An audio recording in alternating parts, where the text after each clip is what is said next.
The Black Business Council says it sees the youth as the key to driving economic recovery in South Africa. It comes as the rate of unemployment among the youth in this country continues to rise. The overall official unemployment rate remains quite close to the 35% mark, a record high. For more on this, we're joined by the CEO of the Black Business Council, Kganki Matabane. Mr. Matabane, a very good afternoon to you. Welcome to the program Youth Day today. As a South African who's slightly out of the youth category, what are your reflections 46 years on how much has been achieved and how much more we still need to do? Thank you very much, Tembekile, for inviting us, and good afternoon to the viewers. I think we've got so many challenges in South Africa, and one of them is there's too much talk and very, very, very little action. Someone was even saying that we could have easily won the Olympics on talking, because we were talking almost pretending to be doing something. If you look at today, there are so many events, and mainly those events are about talking. There's not much action that follows that, and we're selling so much hope that in that selling we forget to provide solutions.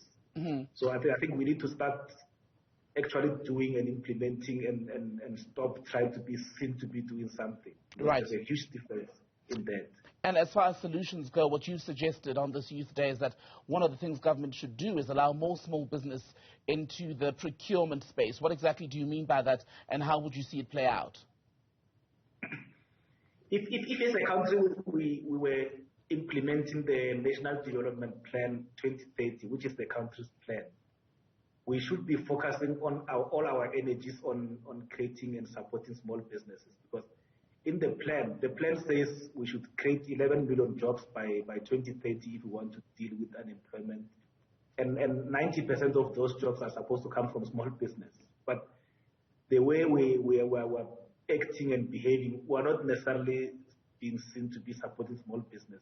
Mm-hmm. We're not creating and supporting enterprises, because it's only by creating enterprises that we'll be able to create jobs. The jobs are a result of activities, not the results themselves. So we cannot focus on saying we want to create jobs. We must create enterprises. Enterprises will then create jobs, and then that way we'll be able to deal with the unemployment. Then we've been talking, again, as I'm saying, we've been talking a lot, and we spoke about localization, for example, to say we need to localize, but the actions are not talking to the localization. We've been talking about putting aside or setting aside 40% of state procurement for youth-owned businesses. Mm-hmm. But that is just talk. We're not putting into action laws that are supposed to enable that, because the people who are implementing the procurement policies, they are implementing laws. They are not implementing speeches like the speeches of today. So most of what is said today is not going to be implemented, because it's not in the legislation. You are going to be taken to court if you try to do that. The other problem, though, is that where there is money that moves around in the procurement space, and yes, I'm not going to relay actual stats here, but you hear this when you speak to business people. If you attend any forum where young business people are speaking, they'll tell you that it's so difficult to even crack that space, getting a contract, because what is available moves around a specific group of people. So it's not opportunities for all, but a select few. How do you overcome that? Yeah, there are two things. Also, there's procurement in the public sector, there's a procurement in the private sector. The private sector, because of the nature of our history, is still basically biased towards white people. So if you are not white in that sector, you are likely to struggle.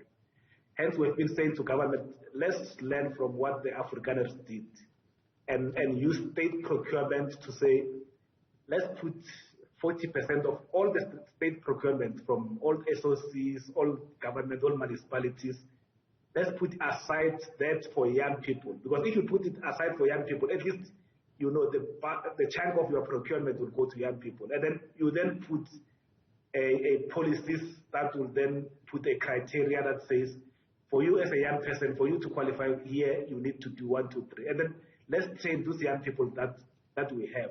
And then that way we'll be able to create employment, because the small businesses, for example, they don't have rigorous criteria when they employ people.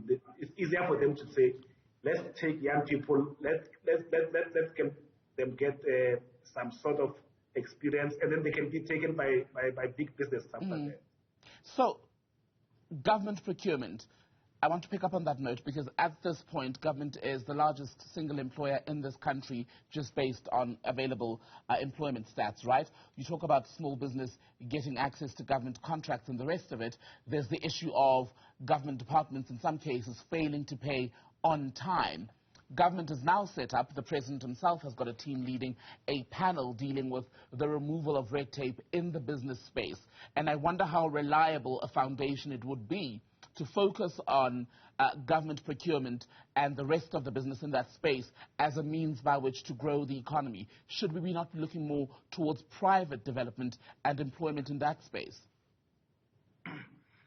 Yes, I think we've welcomed the employment of or appointment of CEO Kganki to deal with that.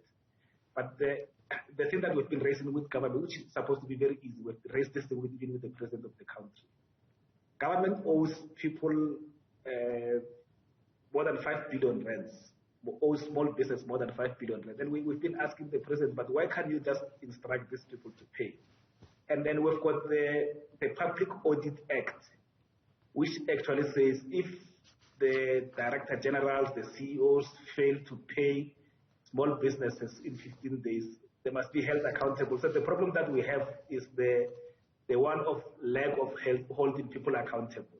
So people do as they wish, no one hold them accountable, and they'll continue to do it. So they'll continue not to pay small businesses on time. Small businesses will close, and people will keep on. So if you would close down, you have to then fire whoever you have, and then that increases the unemployment rate that we have. So the solution is there. The solution is not talking. The solution is to say, President calls all the people and say, by the end of this month, I want you to have paid all the small businesses. And that will happen if people are being held accountable. But what is lacking, it seems to be people are not being held accountable. The laws are there to assist those who are in charge to do that. But I think there's just not a will to do what is supposed to be done.